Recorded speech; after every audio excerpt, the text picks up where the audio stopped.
trazendo isso para o crente não tem que ser em si mesmado, ele não tem que achar que as coisas têm que funcionar para si, para apenas se beneficiar.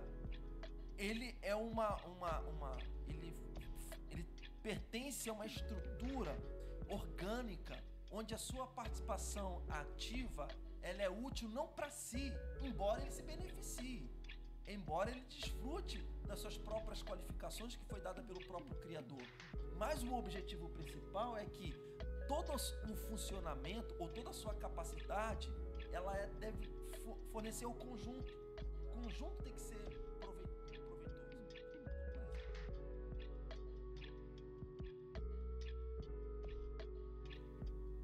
Boa noite, irmãos e irmãs, graça e paz da parte de Jesus Cristo. Começamos agora mais um IPC Talk, mais um encontro, nosso estudo bíblico online, nosso encontro semanal, que agora estamos de volta, terceira semana já, terceiro encontro, e eu quero agradecer a sua audiência, a sua participação, você que é membro da igreja. É bom sempre você entender que esse é um estudo bíblico, uma atividade da igreja, mesmo que de forma online. Então, compartilhe, participe, curta o vídeo, escreva aí no chat, interaja no chat, escreva na aba de comentários e divulgue. Você que está participando, que não conhece a nossa igreja, que recebeu esse link e aí ficou interessado pelo tema, seja muito bem-vindo também, seja muito bem-vinda. E aí eu peço para você que você se inscreva no canal e fique por dentro dos conteúdos que a gente vai divulgando e lançando, tá bom? A gente está estudando a primeira carta de Paulo aos Coríntios e a gente agora está no capítulo 12. E aí você fala, poxa, mas eu perdi lá, não peguei do capítulo 1 ao capítulo 11. A gente tem a playlist aí no canal, é só você visitar o nosso canal que você vai ter acesso a todo esse conteúdo. Eu estou aqui na companhia do pastor Vanderlei, do pastor Alan, e eu quero nesse momento passar a palavra para o pastor Vanderlei e depois para o pastor Alan, para eles fazerem a saudação, cumprimentar você que está acompanhando. Que bom que você está com a gente aqui, mais uma semana de IPC Talk. Que bom que você continua fiel aqui à nossa audiência, participando com a gente. Vou reforçar o que o pastor João já acabou de falar sobre a importância de nós divulgarmos esse trabalho para que nossos vídeos alcancem uma certa relevância e cheguem a mais pessoas. Então, se você não compartilhou, compartilhe. Se você ainda não é membro da nossa comunidade, faça isso. Não segue a nossa... Não é inscrito no canal. Não é inscrito no canal, né? Esses termos, assim, tecnológicos, sou um homem da geração X. Descobri que sou da analógica. Geração X. Eu não sou milênio, não. A geração milênio é só dos anos 80 em diante. Eu sou da geração X. Então, perdoe minha... Pastor Alan. Olá, pessoal. Graça e paz. Mais uma vez, é um prazer enorme estar aqui com vocês. Senta o dedo no like aí, compartilha, bota lá no grupo da família. Esse é o programa da família brasileira. É para chamar um tio, um avô, a criança. O pessoal, em vez de botar no grupo da família coisa para brigar, bota o link do... Bota lá o link lá. E o pessoal da igreja, pessoalmente, que fica botando coach no grupo da igreja, aproveita e bota aí o link do IPC Talk, em vez de ficar botando coach de gente maluca que no grupo da igreja põe o IPC Talk. Exatamente. Pastor Vanderlei, ora para a gente começar? Senhor, em nome de Jesus, nos dá graça, Senhor, de participarmos juntos aqui desse momento de edificação, de troca e de estudo da Tua Palavra. Que o Senhor abençoe aqueles que estão do outro lado, mas também a nós aqui. Faz isso por meio de Jesus, no poder do Espírito. Amém. Amém. Gente, vamos ler o texto, capítulo 12. Vamos ler do versículo 12 até o final. A gente já começou a falar sobre dons espirituais na semana passada, e a gente vai dar sequência aí a partir do versículo 12. Diz assim o texto: porque assim como o corpo é um e tem muitos membros, e todos os membros, sendo muitos, constituem um só corpo, assim também com respeito a Cristo. Pois em um só Espírito todos nós fomos batizados em um corpo, quer judeus, quer gregos, quer escravos, quer livres. E a todos nós foi dado beber de um só Espírito. Porque também o corpo não é um só membro, mas muitos. Se disser o pé, porque não sou mão, não sou corpo, nem por isso deixa de ser do corpo. Se o ouvido disser, porque não sou olho, não sou do corpo, nem por isso deixa de o ser. Se todo o corpo fosse olho, onde estaria o ouvido?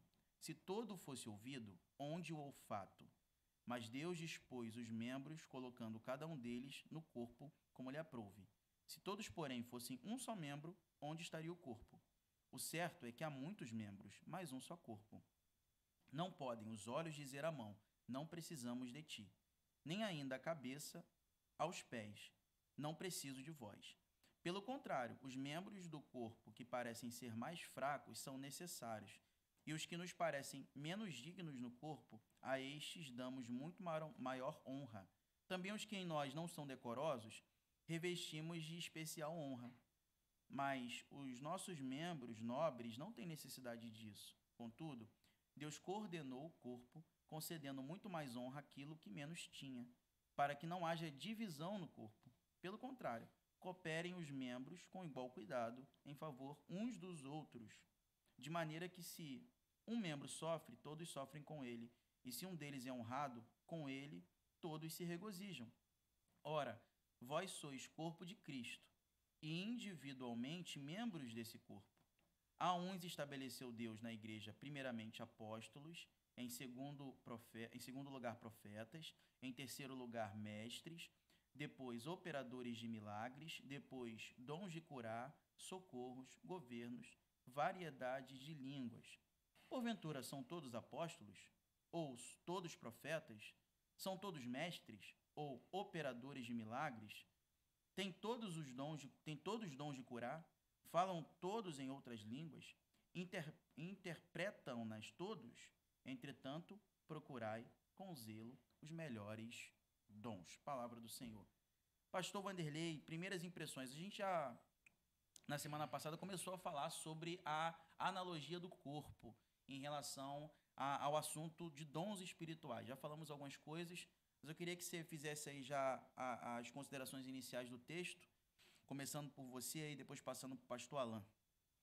Então, versículo 12, ele fala, porque assim como o corpo é um, e temos muitos membros, todos os membros sendo muitos, constituem um só corpo, assim também com respeito a Cristo.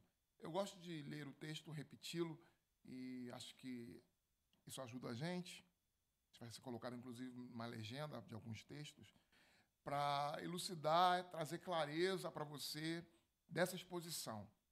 E dentro de uma carta que, se você volta lá para o início e você observa que o principal problema, a principal ênfase de Paulo, a principal mensagem que ele quer trazer, teológica, a principal ideia que ele quer incutir naquela comunidade é da unidade,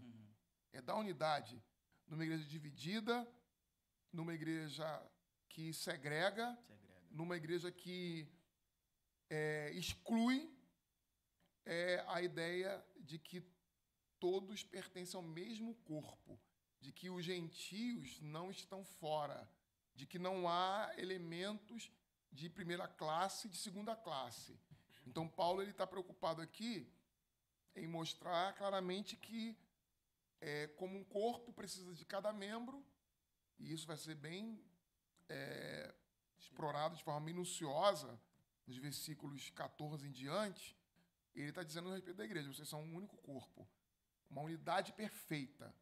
E é essa a ideia que inicialmente eu quero destacar: unidade perfeita do corpo, unidade perfeita da igreja. Muito bom. Pastor Alan? Assim, o que me chama a atenção nesse texto é a beleza que é a igreja, né? Ela é esse mosaico de cores, de cultura, de estilos bem distintos, né? Bem peculiares, né? Mas que fazem parte do mesmo corpo. Plural, né? Essa coisa plural, exatamente. E isso até faz a gente ter uma ideia correta de que igreja não sou eu, né? O famoso jargão que às vezes a gente vai repetindo aí: a igreja sou eu, como fosse uma coisa singular. Inclusive para justificar a não ida a um culto público, a dinâmica a vida comunitária. A igreja sou eu, o Espírito Santo habita em mim. As pessoas pensam muitas vezes assim, né? O que é bem distinto, bem diferente, contrário do que Paulo está falando. ele está enaltecendo a beleza, né, a qualidade que é a igreja, ou o corpo de Cristo, nessa mistura, né, nessa coisa bonita que de cada um ter na sua individualidade, mas que compõe a um conjunto, a um corpo, a um grupo, uma comunidade. Então, não repita esse jargão aí de que a igreja sou eu. A igreja somos nós, é um conjunto, são pessoas, é um grupo que se reúne num propósito, num objetivo, que é glorificar e exaltar o nosso Deus. Então, o que eu destaco aqui é essa beleza. A gente vai entrar nos detalhes que Paulo vai falar dessa individualidade fazendo parte de um conjunto, mas, de forma geral, a gente olha para esse corpo e a gente vê essa beleza. Cada um com a sua peculiaridade, fazendo parte de um conjunto bonito, esse mosaico de cores, de línguas, de povos, raças e assim por diante. Unidade e diversidade lado a lado, né? Não é a questão da unidade é importante. Eu gostei muito do pastor Vanderlei ter lembrado isso, que é uma igreja que está enfrentando esse problema da divisão. E que grandioso é ver Paulo mostrando para essa comunidade sectária, que fazia distinção entre ricos, pobres, entre escravos, livres, porque se trata de uma cidade grande, uma cidade que era movimentada, diversificada em relação à cultura. Então você tem essas peculiaridades. E aí você tem isso no meio da igreja, pessoas que se consideravam melhores do que a outra, e Paulo sempre vem tratando os problemas teológicos, mas para resolver o grande problema das facções, divisões dentro da igreja. E o corpo é uma boa analogia disso, né? Porque o corpo implica unidade e diversidade ao mesmo tempo. E a gente percebe isso, né? Quando Paulo vai, desde o início lá, falar sobre a cruz, a mensagem da cruz, desde lá no início da carta, mostrando o seguinte: a salvação é pela graça. Nós somos salvos por graça.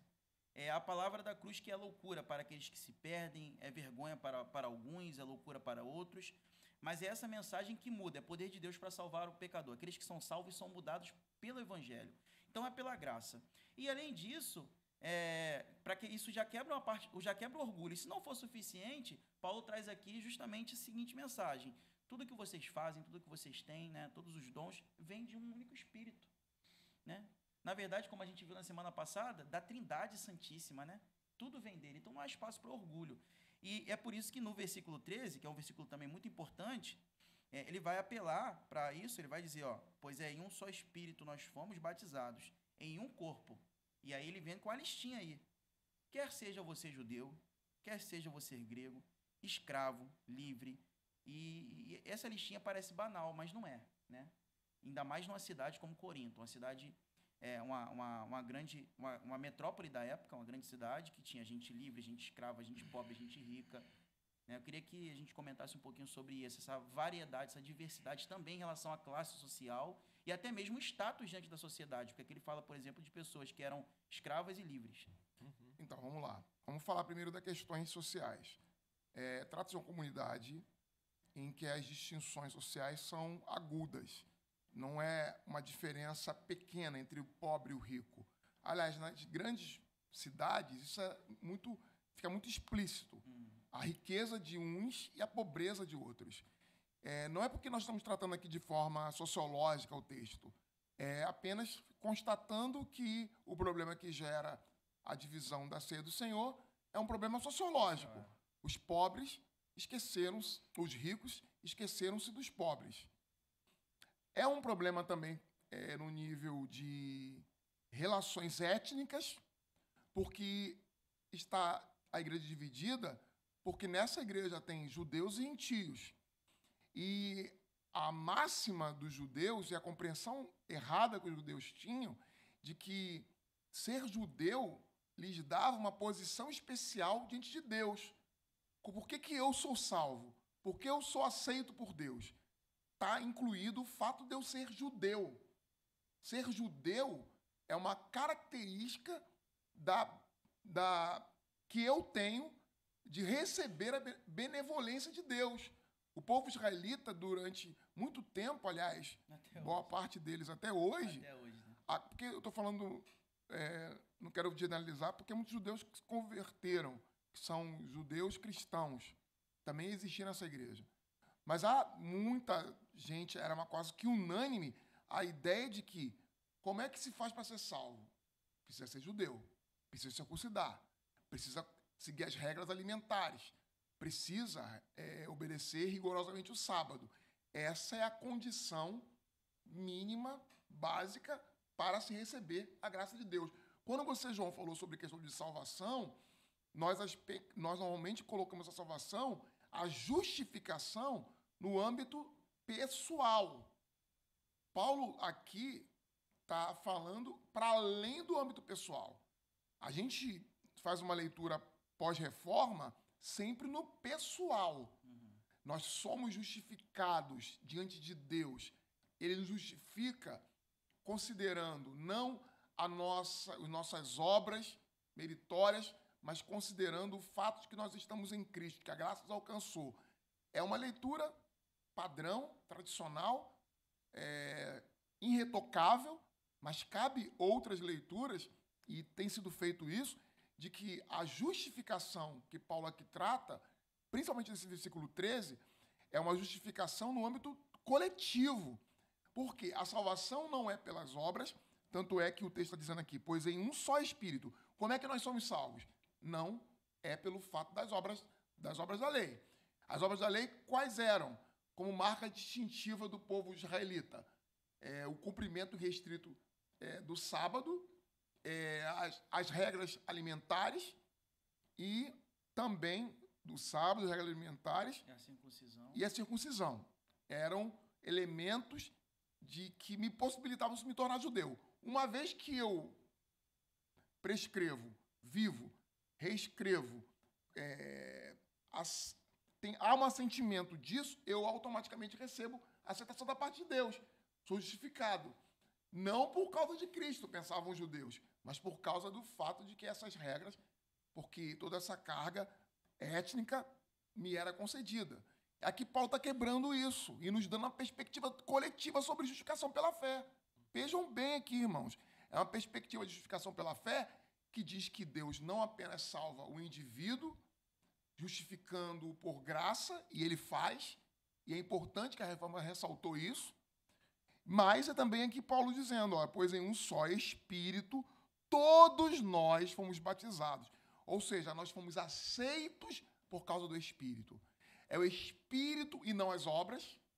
É o próprio Deus e não as obras. É Ele quem me garante que sou aceito e não as regras que são estabelecidas para que eu pertença ao povo da aliança, as regras que os judeus criam, que eu já aqui descrevi, mas o batismo por meio do Espírito, batizados em um corpo. E aí ele vai e faz esse aspecto da aceitação, que eu aqui estou ressaltando, que não é apenas individual, que não apenas eu sou aceito. Não trata-se apenas de dizer de uma aceitação individual, mas nós somos vistos como povo que é aceito, povo que é acolhido. Quem?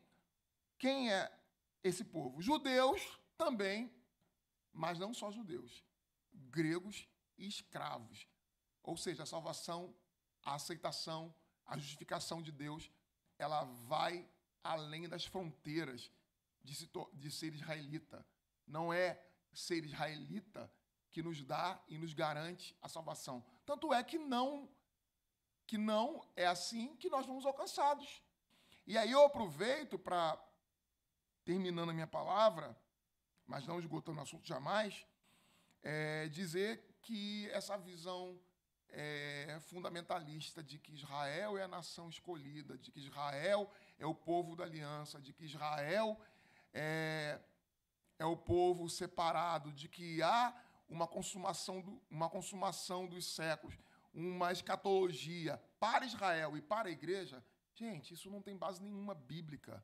Isso é fruto de literalismo que lê o Apocalipse na perspectiva de dispensações e tratando o texto de forma arbitrária para forçar a barra, para fazer de um único povo, de uma única nação histórica, detentores da salvação e da justificação. O que eu estou dizendo com isso? Que a salvação não exclui os judeus, mas não é só dos judeus. E de que o povo da aliança é Israel, é o Israel de Deus, e não o Israel terreno. Não é a nação israelita, não é a nação que em 1948 foi organizada pelas Nações Unidas, que faz, então, dessa nação uma nação especial. Não, é o povo da aliança. Quem é Israel de Deus hoje? Todos os povos, línguas e nações, a igreja, sejam africanos, asiáticos, brasileiros, sul-americanos, norte-americanos e também judeus. Então, dado a todos, nos foi dado o beber de um só Espírito. O problema que eu vejo, que Paulo, além desses que o pastor Vanderlei destacou aqui, são problemas distintos do que a gente vive hoje. São distintos, mas que acabam se comungando. O problema naquela época é que eles entendiam que um grupo específico, por obedecer certas regras, mereciam receber a graça de Deus, né? Isso é uma característica muito influenciada pelo judaísmo. Então, Paulo está dizendo, olha, negativo, um só Espírito foi derramado e é por meio desse Espírito que vocês foram batizados para fazer parte de uma comunidade, de um corpo. E que comunidade, que corpo é esse? Não é um corpo caracterizado por uma etnia. É um corpo caracterizado por pessoas de várias características. Ele vai listar judeus, gregos, escravos e assim por diante. Então, ele está dizendo que essa graça de Deus ela foi manifestada por um único Espírito, que é o próprio Deus, e ele manifestou essa graça a pessoas de características distintas. O problema que eu vejo que nos aflige hoje é o problema da individualização. É o problema de que, olha, ok, foi derramado para todos, mas para mim ele foi derramado de uma maneira que eu posso viver de forma isolada, de forma individualizada, o que não é o caso. Está sempre no contexto de coletivo. De coletividade, exatamente. E ele vai ressaltar a importância desse coletivo, dessa comunidade, desse mosaico de pessoas, de raças, de características diferentes, e como cada um no seu potencial é útil e necessário para que esse corpo ele tenha a sua existência e a sua saúde de forma plena, né? E o legal, assim, a gente pensar, né? Porque, assim, há situações que nos conectam com outras pessoas. Por exemplo, nós somos brasileiros. E a gente sempre, às vezes, acaba levando as coisas a um patamar de debates e discussões, às vezes, às vezes até coisa de internet, né? Essa questão, por exemplo, Rio contra o pessoal de São Paulo. Aqui no Rio é melhor isso, São Paulo é melhor isso. O jeito que o sotaque do outro e tal. Então, essas coisas, há questões regionais e étnicas que nos identificam. Né? Até mesmo a nível de Brasil, né, que é um país imenso, de proporções continentais, você tem essas questões às vezes, né? Meio tipo torcida de futebol, né? Mas há algo muito maior que une a igreja, que conecta a igreja, que vai além de situações étnicas e culturais, que está acima de tudo isso, que é o fato de estarmos unidos em um só Espírito. Então, assim, isso mostra a grandeza do Evangelho. O Evangelho, eu costumo falar isso, né, às vezes, ele é contracultural naquilo que a cultura se opõe, naquilo que a cultura mergulhada no pecado se opõe à vontade de Deus.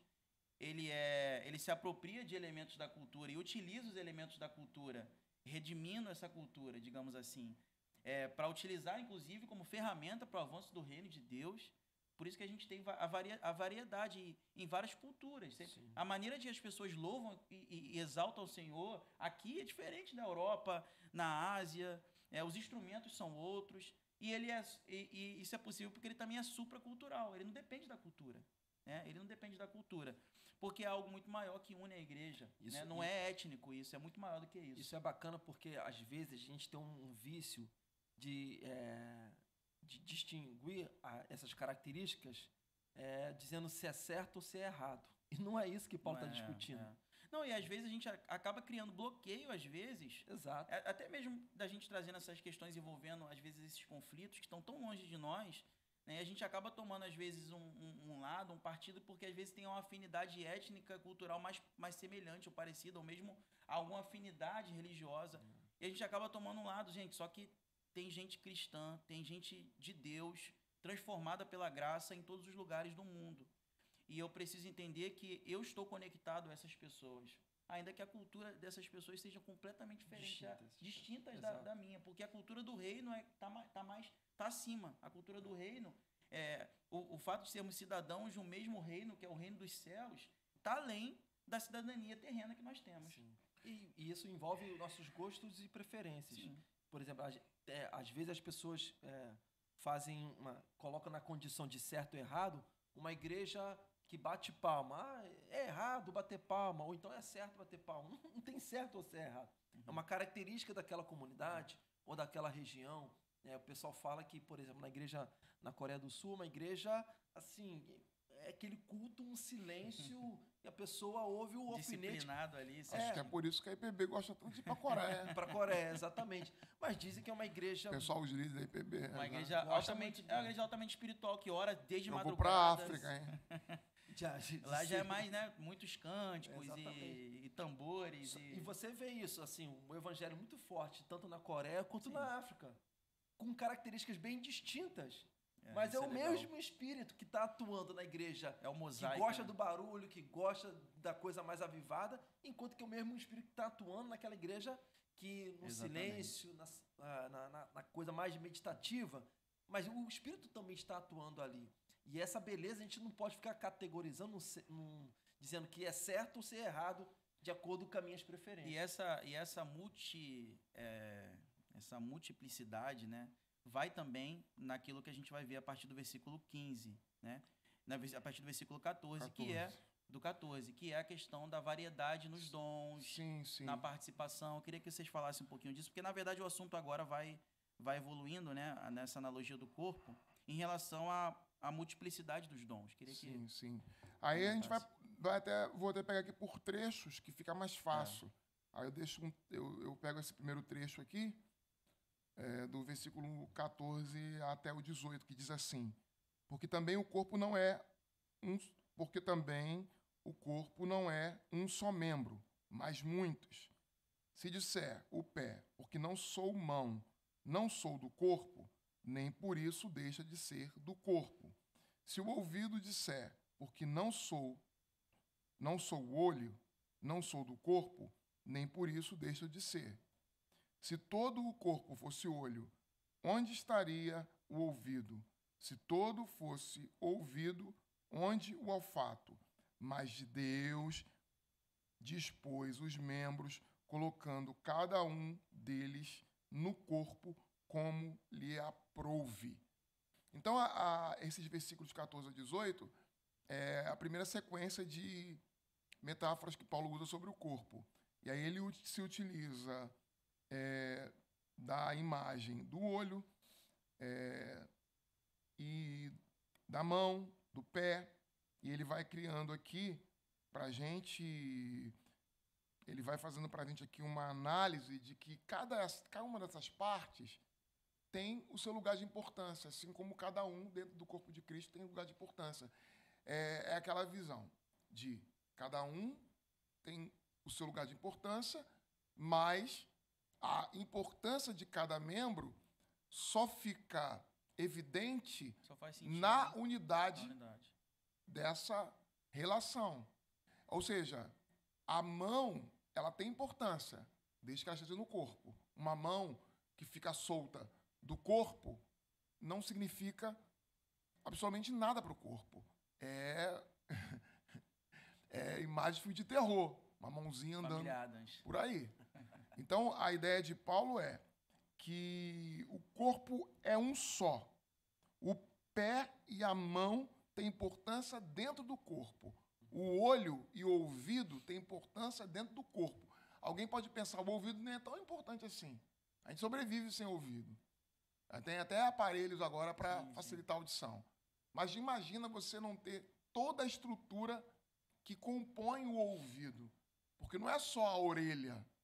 É toda a estrutura física do aparelho auditivo que possibilita que você escute. Então, quando você não tem o ouvido, o aparelho auditivo, você está impedido de um dos sentidos ser exercido. Tem que se adaptar, né? Assim como também você teria dificuldade se não enxergasse. Então, enxergar tem a sua importância dentro do corpo, no funcionamento dele. Assim como também ouvir tem o seu lugar de importância. Mas esse lugar de importância do ouvir e do enxergar só é reconhecido e valorizado e pleno dentro do corpo. E o que, assim, destacando dentro do que o pastor Vanderlei está falando aqui, eu acrescento o versículo 21, onde Paulo, algo me chama a atenção aqui, quando Paulo diz, olha, ele faz a comparação, não podem os olhos dizer à mão, não precisamos de ti, nem a cabeça aos pés, não preciso de ti, ou não preciso de vós. Olha que coisa maravilhosa. Ou seja, Paulo está dizendo o seguinte, olha, cada um com a sua característica deve utilizá-las para o benefício do corpo. Ou seja, a audição, ela é importante, não é para si. Ela beneficia o corpo. Assim como os olhos, ele beneficia o corpo, e assim por diante. Eles têm uma finalidade junto ao corpo. Não tem um fim em si mesmo, né? O fim não é em si mesmo. Ou seja, trazendo isso para o crente não tem que ser em si mesmado. Ele não tem que achar que as coisas têm que funcionar para si, para apenas se beneficiar. Ele é ele pertence a uma estrutura orgânica, onde a sua participação ativa ela é útil não para si, embora ele se beneficie, embora ele desfrute das suas próprias qualificações que foi dada pelo próprio Criador. Mas o objetivo principal é que todo o funcionamento ou toda a sua capacidade ela deve fornecer ao conjunto. O conjunto tem que ser proveitoso. Então, por exemplo, os olhos, ele é útil não é para si mesmo, mas para que a gente tenha a capacidade de enxergar as coisas e assim por diante. Isso é maravilhoso demais. Por quê? Além de Paulo rechaçar essa individualização maluca e doentia que a gente vê muito presente no nosso tempo, ele incentiva que nós sejamos mais cooperadores com com toda a unidade. É servir de forma orgânica, o bom funcionamento de todo o corpo. E aí a gente precisa perceber como é que está a nossa vida ativa na comunidade, se a minha contribuição ela é mais egoísta e individualizada ou se minha contribuição visa o benefício de toda a comunidade. Perfeito, perfeito, muito bom. E é bem diferente do que o filme de Chaplin em tempos modernos. Essa unidade do corpo não é de peças de uma máquina para fazer a máquina funcionar. São elementos que estão presentes dentro de uma estrutura de máquina, de uma engrenagem que não é física, para fazer a engrenagem toda funcionar. Como alguns que lideram a igreja, algumas igrejas, vem aquela visão tecnocrata da igreja, de que a igreja é uma estrutura, uma máquina que tem que funcionar como se fosse uma fábrica, né? Uma fábrica, cada peça se encaixa. E a peça que não está funcionando é descartada. Sim. Não há descarte dentro do corpo. Cada membro do corpo está ligado a ele organicamente. Sim. O mesmo sangue que flui do coração, vai bombeado pelo coração, vai percorrer todos os órgãos. Sim. Sem que um dos órgãos esteja... todos os órgãos que estão incluídos no corpo dependem desse único órgão que é o coração. E se eu cortar o dedo, vai ficar sangrando, e mesmo sendo um problema específico do dedo, e o dedo não é uma máquina, não é uma peça, não é uma engrenagem, então aquela peça não pode ser simplesmente substituída. A gente pode substituir órgãos do nosso corpo, mas pode haver rejeição, não haverá a mesma produtividade, terá sempre algum tipo de diferenciação. A gente vê a analogia do corpo que Paulo faz, e às vezes a gente pensa, né, com o avanço... Né, Paulo é um cidadão do primeiro século. Paulo não viu transplante de órgãos, Paulo não viu a ciência e a medicina evoluir a ponto de você ter um transplante, uma amputação, cicatrizar e a pessoa conseguir conviver, se Mas adaptando. só cicatriza porque, na medida em que o órgão implantado vai para o corpo estranho, ele vai se adequar àquele novo corpo. Sim. E ele vai também passar a ser membro desse corpo. Exatamente. E ainda tem, e assim, a gente tem que levar em conta o seguinte, né, que a visão que Paulo tem é de um corpo saudável, e unido em meio a essa diversidade de membros, funcionando adequadamente. Porque quando a gente pensa assim, mas poxa, às vezes as pessoas não têm, a analogia não é tão precisa porque às vezes as pessoas não têm visão, não têm audição, mas a gente sabe que tudo é uma adaptação. Quando você fala de algo que está em desarmonia no corpo, um transplante que a pessoa tem que fazer, uma amputação, qualquer outra coisa, o que precisa haver? Precisa haver uma adaptação. A visão que Paulo traz aqui é de uma unidade completa, saudável, em funcionamento. Então a gente não pode também ser leviano, né, de rechaçar o que Paulo está dizendo aqui, porque hoje a ciência e a medicina evoluiu a esse ponto. Não, é pelo contrário. Pelo contrário, mesmo nós agora temos, mesmo que a gente tenha hoje, e nós temos uma medicina tão avançada que os órgãos de outros corpos podem ser trocados. Primeiro, quem fabrica o órgão não são órgãos que são fabricados, porque a prótese não é a mão. Uma prótese da mão, do pé, do braço não tem a mesma eficiência. Pode até substituir de forma provisória e comparado ao original de forma precária. E eu quis colocar essa ideia exatamente para dizer o seguinte: pode até acontecer uma adaptação, mas quando acontece a adaptação é porque esse órgão que era estranho, ele adaptou-se ao corpo todo. Sim. O corpo o recebeu. Quando há uma substituição do órgão dentro do corpo, é porque o corpo não rejeitou aquele órgão se passou a fazer parte do corpo. Uhum. Não é um corpo estranho. Uhum. É um órgão novo de um outro corpo. Sim, ele pode ser adaptado, mas dentro das regras próprias do organismo. É preciso que haja uma adaptação, é preciso que esse corpo que era estranho se torne um corpo que vai harmonizar com o restante. Sim. Esse órgão vai se adaptar com o restante. Vai ser envolvido ali pelo corpo. Isso. Bom. Depois de um tempo, passa a ser o mesmo corpo. E aí a gente pode avançar um pouquinho mais já para o final, né? Porque, na verdade, ele vai seguindo essa temática aí, citando os membros, falando que há membros que podem parecer não tão importantes assim, né? Que são podem parecer não tão importantes e às vezes menos decorosos, e ele usando a analogia do corpo, às vezes a gente reveste de beleza para poder ficar mais atrativo, bonito, né? O adereço, o brinco, o colar, o anel, né? Para poder dar uma certa beleza. E ele vai seguindo essa lógica, dizendo que muitas vezes aqueles membros que são menos vistosos e que aparentemente não têm tanta importância assim, são aqueles que Deus utiliza, né?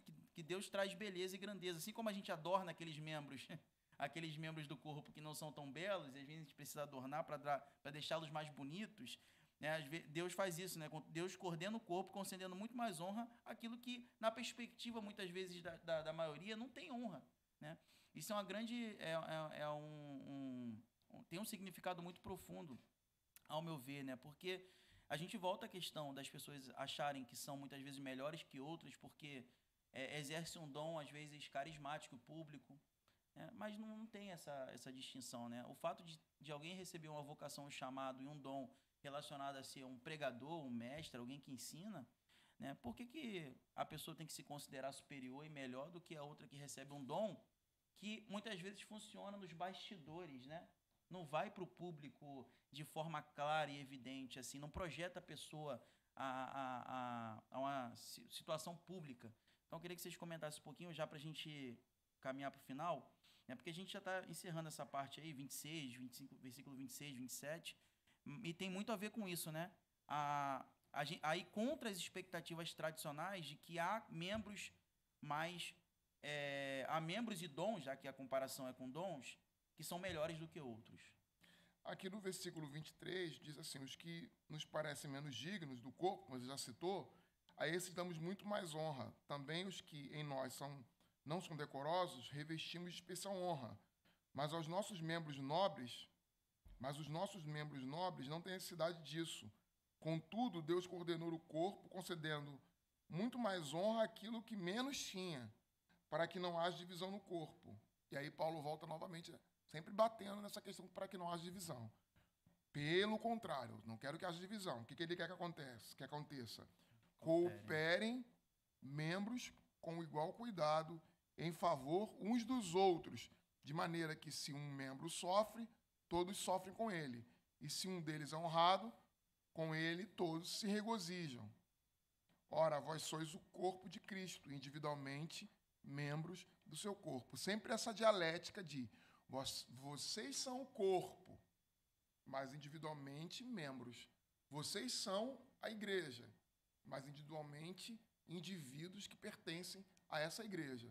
Nunca é eu sou a igreja, mas nós somos. E nem também há uma anulação da individualidade, né? E não há uma anulação. Porque senão vira máquina, engrenagem. Vira engrenagem, exatamente. Vira máquina, vira estrutura. Vira estrutura. E se perde, o indivíduo se perde na estrutura.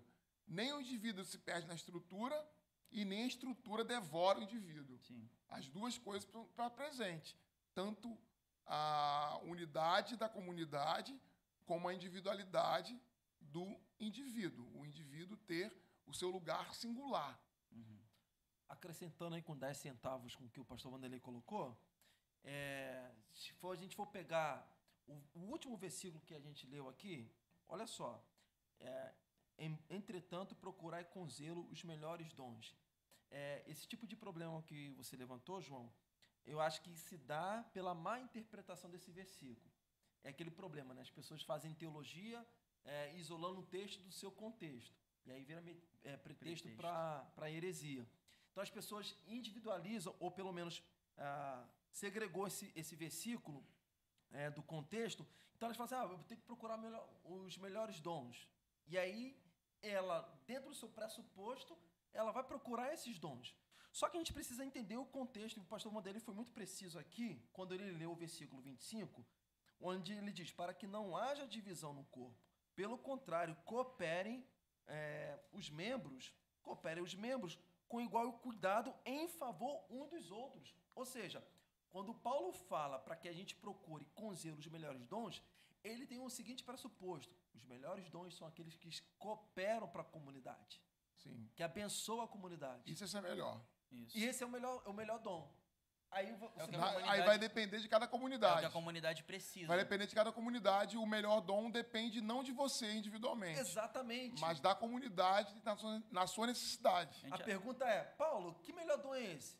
Aqui servir a comunidade. A gente até citou na semana passada, né? Eu falei e aquela comunidade específica que você pertence. Que a comunidade que você pertence pode estar bem suprida de mestres, de pregadores, mas pode estar carente de hospitalidade, por exemplo. A gente até citou esse exemplo semana passada, né? Sim. E aí não é o lugar de você ficar, eu também quero ser mestre, mas ninguém me dá a oportunidade para ter um ministério. Meu irmão, você pode até desejar ser mestre, e se Deus te deu uma vocação para ser mestre, o problema é que você então está na comunidade errada. Porque nessa comunidade não há necessidade de mestres. Então, dentro dessa comunidade, você não escolheu o melhor dom. E você pode orar para que você seja hospitaleiro, para que, se há necessidade você pode continuar nessa comunidade sendo hospitaleiro e sendo até mestre de indivíduos. Eu acho que a gente já passou um pouquinho do nosso horário, não querendo aqui... Eu acho que está... Quanto tempo aí na... 45? Passou um pouco do nosso horário. 45. E aí, se você me permite, eu queria tentar fazer uma síntese aqui dos últimos versículos. Beleza. Sem entrar nenhuma polêmica. Eu ia até falar isso mesmo, porque aqui tem uma lista que combina um pouco com a lista de semana passada. Aí eu ia até passar essa bola mas mesmo. eu de fato, não vou entrar em nenhuma polêmica, porque acho que a gente trata toda dessa questão aqui, sim. sobre questão de cessacionismo e continuismo. E eu não queria voltar a esse assunto, já falamos sobre isso. E aí o texto diz, a um estabeleceu Deus na igreja, primeiramente apóstolos, em segundo lugar profeta, em terceiro lugar mestres. E aí ele dá uma lista de dons espirituais. E aí ele termina dizendo, tem todos os dons de curar? Falam todos em outras línguas? E eu acho que eu só vou enfatizar a questão disso. Falam todos em outras línguas? Porque Paulo está dizendo o seguinte, as pessoas falam em outras línguas, mas nem todos falam em outras línguas. Interpretam todos? Interpretam-nas todos? Não. Então, mais uma vez, a gente encerra Entretanto, procurai com zelo os melhores dons. Que é o que a gente acabou de dizer, Sim. já dá o parâmetro para aquilo que são os melhores dons, de acordo com a nossa comunidade e com a nossa realidade de prestar serviço à casa de Deus na comunidade que nós estamos presentes e servir de forma harmônica com ela. Bom, pastor Alain? Não, perfeito. E aqui não há Paulo não está fazendo um ranking de quais dons são mais espirituais. Paulo não está discutindo isso. A discussão principal que ele está levantando aqui, e ele quer corrigir a rota dessa comunidade, é que os dons foram dados para abençoar a comunidade. E você deve, então, procurar esse dom que vai abençoar a comunidade. Se é a hospitalidade, se é outro tipo de... ele não está discutindo qual é, desde que esse seja contribuinte para o benefício e torne a comunidade cada vez mais saudável. Então, esse é o ponto que a gente tem que discutir para a gente fugir desses dilemas de continuismo, desse cessacionismo, porque a gente fica nessa discussão que eu acho baixa, desnecessária. A Bíblia não fica discutindo sobre isso. E são E questões irrelevantes. É cansativa e irrelevante. Até porque eu não creio, por exemplo, de que existam apóstolos, profetas e operadores de milagres, mas se eu for me sentar com outro irmão em Cristo que diz que é apóstolo, sim, senhor apóstolo. Pessoal, a gente está encerrando por hoje. Você sabe que o assunto é provocativo, é chamativo, é atrativo, é denso, mas a gente está aqui e precisa reforçar que o maior propósito, de fato, é contribuir para a unidade do corpo de Cristo dentre os nossos dons. Você recebeu de Deus, todo crente recebe de Deus dons, e esses dons devem ser utilizados a serviço do corpo, da comunidade que você está inserido. Não existe crente que cruza os braços e senta no banco como alguém que vai no mercado comprar um produto que precisa para casa. Você não pode ter essa relação utilitarista com a comunidade que você pertence. Você é chamado para servir. Então, buscai com zelo os melhores dons. Ou seja, como a gente viu aqui, ore e peça a Deus para que Ele dote você, porque é carisma. A gente tem que lembrar daquilo que a gente começou a falar na semana passada. Dons é carisma, que vem da palavra caris, que é graça. Então, é um presente. É presente de Deus para o indivíduo, para que esse indivíduo contribua e colabore para a edificação do coletivo, da comunidade. Então você pede para Deus, Senhor, o que a minha comunidade precisa? O que a minha comunidade carece? E você vai orar para que Deus dote você com esses dons que sirvam para fortalecimento da comunidade. A gente encerra, não deixa de dar a sua contribuição aí no vídeo. Você pode comentar o que você acha, deixar sua dúvida.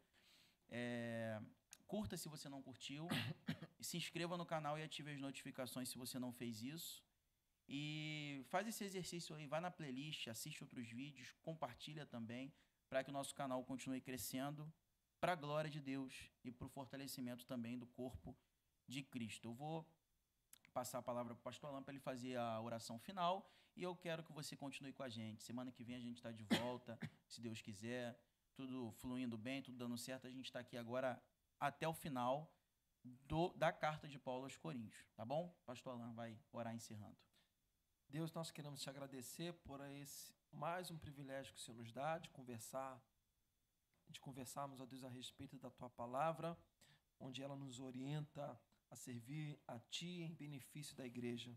Nos oriente, ó Deus, e fortaleça a tua igreja nessa missão, onde cada irmão e irmã sirva a ti com fidelidade, mas pensando na contribuição da unidade da igreja, no benefício da igreja, na edificação da igreja, Senhor. Abençoe teu povo, seja a nossa igreja em particular, mas as comunidades espalhadas pelo Brasil e o mundo afora. Faça isso para o teu louvor, em nome de Jesus. Amém. Amém. Amém.